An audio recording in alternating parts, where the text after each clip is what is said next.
Let's mic news rap.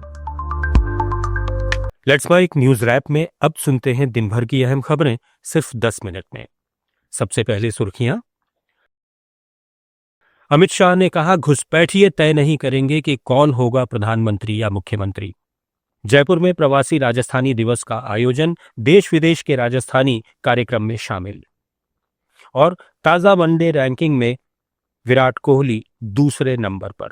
अब खबरें विस्तार से। लोकसभा में चुनाव सुधारों पर 2 दिन तक चली बहस का बुधवार को गृहमंत्री अमित शाह ने जवाब दिया। उन्होंने कहा कि घुसपैठिए ये तय नहीं करेंगे कि देश का मुख्यमंत्री या प्रधानमंत्री कौन होगा। विपक्ष मतदाता सूची के विशेष गहन संशोधन यानी एसआईआर को लेकर वोट चोरी का फेक नैरेटिव गढ़ रहा है और जनता को भ्रमित कर रहा है। एसआईआर चुनाव आयोग की संवैधानिक जिम्मेदारी है और इस पर संसद में चर्चा संभव नहीं, क्योंकि आयोग सरकार के अधीन नहीं आता। एसआईआर का उद्देश्य मतदाता सूची का शुद्धिकरण है ताकि दोहरी प्रविष्टियां हटें, मृतकों के नाम सूची से बाहर हों और घुसपैठियों द्वारा चुनाव प्रभावित नहीं हो। शाह ने यह भी याद दिलाया कि 1952 से लेकर 2004 तक कई बार एसआईआर हुए और तब किसी दल ने इसे लेकर आपत्ति नहीं उठाई। उन्होंने दोहराया कि बीजेपी एनडीए किसी भी मुद्दे पर नियमों के अनुसार चर्चा से पीछे नहीं हटती, लेकिन एसआईआर पर झूठ फैलाकर राजनीतिक भ्रम पैदा किया जा रहा है। गहन पुनर्निरीक्षण क्या है? एक गहन पुनर्निरीक्षण है कि जिनकी मृत्यु हो गई उनके नाम कट जाए, जो 18 साल से बड़े हो गए उनके नाम जोड़ जाए, जो किसी भी प्रकार से 2 जगह मतदाता है उनके नाम कट जाए, और जो विदेशी नागरिक है उनको चुन चुन कर डिलीट किया जाए।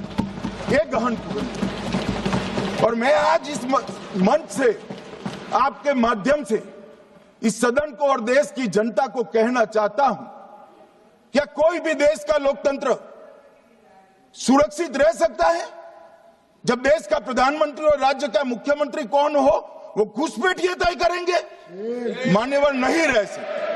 इससे पहले लोकसभा में चुनाव सुधार और एसआईआर पर चर्चा में भाजपा सांसद कंगना रनौत ने कहा कि विपक्ष ईवीएम हैक की बात करता है, लेकिन प्रधानमंत्री नरेंद्र मोदी दिलों को हैक करते हैं। कांग्रेस वालों, शायद तुम लोग ये समझ नहीं पा रहे हो, ईवीएम हैक नहीं करते हैं प्रधानमंत्री लोगों के दिलों को हैक करते हैं। और ये लोग दुहाई देते हैं कि वो जो पुराने जमाने के दकियानूसी, वो जो चिट कागज पे लिखकर जो मतदान होता था वो सबसे अच्छा था। ये लोग भूल गए वो दिन, आप लोग भूल गए वो दिन। इंदिरा गांधी वर्सेस राज नारायण का केस, उसको जो है इतिहास में The case that shook the nation के नाम से जाना जाता है। उस पर मैंने वहीं राज्यसभा में वंदे मातरम पर चर्चा हुई। कांग्रेस के जयराम रमेश ने कहा कि इतिहास को तोड़ मरोड़ कर पेश किया जा रहा है। ये सरकार क्या कर रही है?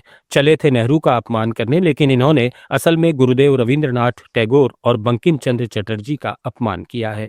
का बदनाम सिर्फ नेहरू का बदनाम नहीं हो रहा है, ये रविंद्रनाथ टैगोर का बदनाम हो रहा है। ये सरकार क्या कर रही है? बंकिम चंद्र चट्टोपाध्याय बनाम रविंद्रनाथ टैगोर, ये क्या है? ये क्या मजाक कर रहा है?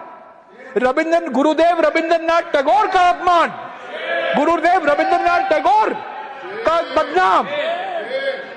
निकले हैं नेहरू जी का अपमान करने, पर असली बात है इन्होंने रविंद्रनाथ टैगोर, गुरुदेव रविंद्रनाथ टैगोर, जनगण मन के लेखक, गीतांजलि के लेखक, नोबेल पुरस्कार 1913 में उनका अपमान किया है और कहते हैं नेहरू ने तुष्टीकरण किया। लोकसभा में नेता प्रतिपक्ष और कांग्रेस सांसद राहुल गांधी ने संसद में प्रधानमंत्री नरेंद्र मोदी और गृहमंत्री अमित शाह से मुलाकात की। प्रधानमंत्री कक्ष में करीब 2 घंटे तक चली बंद कमरे की इस बैठक में सेंट्रल इंफॉर्मेशन कमीशन यानी सीआईसी में अहम नियुक्तियों को लेकर चर्चा हुई। बैठक में chief information commissioner, 8 information commissioner और सेंट्रल विजिलेंस कमीशन में विजिलेंस कमिश्नर के चयन पर मंथन किया गया। सूत्रों के मुताबिक चर्चा के दौरान राहुल गांधी ने कुछ अधिकारियों के चयन पर असहमति जताई। हालांकि बैठक का कोई आधिकारिक बयान सामने नहीं आया है, लेकिन इस नियुक्ति को लेकर सहमति बनाने की कोशिश की गई। नेता प्रतिपक्ष राहुल गांधी 15 से 20 दिसंबर तक जर्मनी में रहेंगे। इंडियन ओवरसीज कांग्रेस के अनुसार राहुल 17 दिसंबर को बर्लिन में जर्मन सांसदों और प्रवासी भारतीयों से मिलेंगे। अब चूंकि भारत में संसद का सत्र 19 दिसंबर तक है तो इस पर सियासी बवाल खड़ा हो गया है। बीजेपी ने तंज कसा है कि जब भी संसद चलती है राहुल गांधी विदेश चले जाते हैं और फिर शिकायत करते हैं कि उन्हें बोलने नहीं दिया जाता। सांसद प्रवीण खंडेलवाल ने इसे विपक्ष के नेता की जिम्मेदारी से भागना बताया। जवाब में कांग्रेस की भी प्रतिक्रिया आई है। प्रियंका गांधी वाड्रा ने कहा कि प्रधानमंत्री मोदी अपना आधा कार्यकाल विदेशों में बिताते हैं तो नेता प्रतिपक्ष की एक छोटी यात्रा पर सवाल क्यों? पार्टी ने बीजेपी पर संसद को बेकार मुद्दों में उलझाने का भी आरोप लगाया है। राजस्थान की राजधानी जयपुर में आज प्रवासी राजस्थानी दिवस का आयोजन हुआ। देश विदेश के अनिवासी राजस्थानी इस कार्यक्रम में शामिल हुए। 8,700 से अधिक प्रतिभागियों ने इस आयोजन के लिए पंजीकरण कराया। कार्यक्रम के दौरान 1 लाख करोड़ रुपए से अधिक के निवेश प्रस्तावों पर हस्ताक्षर किए जाने की जानकारी है। कई निवेश संवर्धन नीतियों और प्रवासी राजस्थानी नीति की घोषणा भी की गई। उद्घाटन समारोह में राजस्थान के राज्यपाल हरिभाऊ बागड़े, पंजाब के राज्यपाल गुलाब चंद कटारिया, राजस्थान के मुख्यमंत्री भजनलाल शर्मा, अनेक केंद्रीय मंत्री और अन्य जनप्रतिनिधियों ने हिस्सा लिया। उद्योग जगत की प्रमुख हस्तियां भी कार्यक्रम में शामिल हुईं। इस मौके पर पर्यटन सत्र में मुख्यमंत्री भजनलाल शर्मा ने कहा कि पर्यटन के क्षेत्र में राजस्थान में काफी गुंजाइश है, ये हमारी धरोहर है। दिल्ली हाईकोर्ट ने केंद्र सरकार को इंडिगो एयरलाइंस के बड़े पैमाने पर फ्लाइट कैंसिलेशन संकट पर कड़ी फटकार लगाई है, जहां पायलटों की ड्यूटी नियमों में बदलाव के कारण 2 दिसंबर से सैकड़ों उड़ानें रद्द हो चुकी हैं। लाखों यात्री फंस गए हैं और सामान्य 5,000 रुपए वाले टिकटों की कीमत अन्य एयरलाइंस ने 35 से 40,000 रुपए तक पहुंचा दी हैं।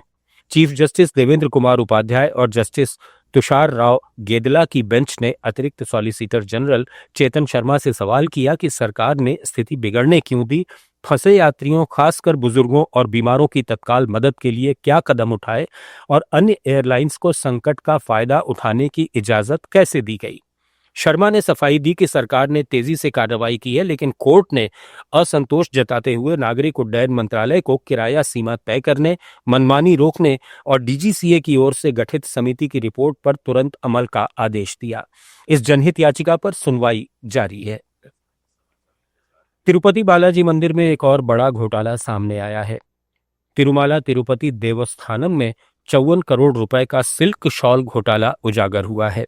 टीटीडी की आंतरिक जांच में पता चला कि 2015 से 2025 तक एक कॉन्ट्रैक्टर 100% पॉलिएस्टर शॉल को शुद्ध मलबरी सिल्क बताकर सप्लाई करता रहा। जिस शॉल की कीमत करीब 350 रुपए थी, उसका भुगतान 1300 रुपए तक किया गया।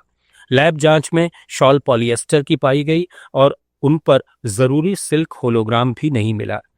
इन शॉल्स का इस्तेमाल वीआईपी दानदाताओं और मंदिर की धार्मिक रस्मों में किया जाता था। टीटीडी बोर्ड ने सभी टेंडर रद्द कर दिए हैं और पूरे मामले की आपराधिक जांच एसीबी को सौंप दी गई है। इससे पहले भी मंदिर में 250 करोड़ रुपए के नकली घी घोटाले का खुलासा हो चुका है। भारतीय शेयर बाजार बुधवार को तीसरे सत्र में भी कमजोर रहा और लाल निशान पर बंद हुआ। बीएसई सेंसेक्स 275 अंक गिरकर 84,391 पर समाप्त हुआ, जबकि एनएसई निफ्टी 82 अंक टूटकर 25,758 पर पहुंच गया। टाटा स्टील, सन फार्मा और आईटीसी जैसे शेयरों में उछाल आया, लेकिन इंडिगो 2.5 और आइशर मोटर्स 2.2% नीचे रहे। उपभोक्ता टिकाऊ सामान का सूचकांक सबसे ज्यादा 1.68% लुढ़का। आईटी और रियल्टी क्षेत्रों में भी गिरावट दर्ज हुई। वैश्विक संकेतों के बीच मिड कैप और स्मॉल कैप शेयरों ने बाजार को और दबाव में डाला। आईसीसी की ताजा वनडे रैंकिंग में भारतीय बल्लेबाज विराट कोहली 2 पायदान की छलांग लगाकर दूसरे नंबर पर पहुंच गए हैं। रोहित शर्मा 781 अंकों के साथ शीर्ष पर बने हुए हैं, जबकि कोहली 773 अंकों के साथ अब उनके ठीक पीछे हैं। कप्तान शुभमन गिल भी 723 अंकों के साथ 5वें स्थान पर कायम है।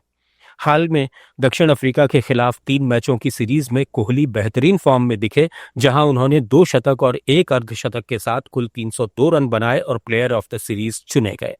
भारत ने ये सीरीज 2-1 से जीती। फिलहाल दोनों टीमों के बीच चल रही 5 मैचों की T20 सीरीज में भारत 1-0 से आगे है। न्यूज रैप में फिलहाल इतना ही। बने रहिए लेट्स माइक के साथ।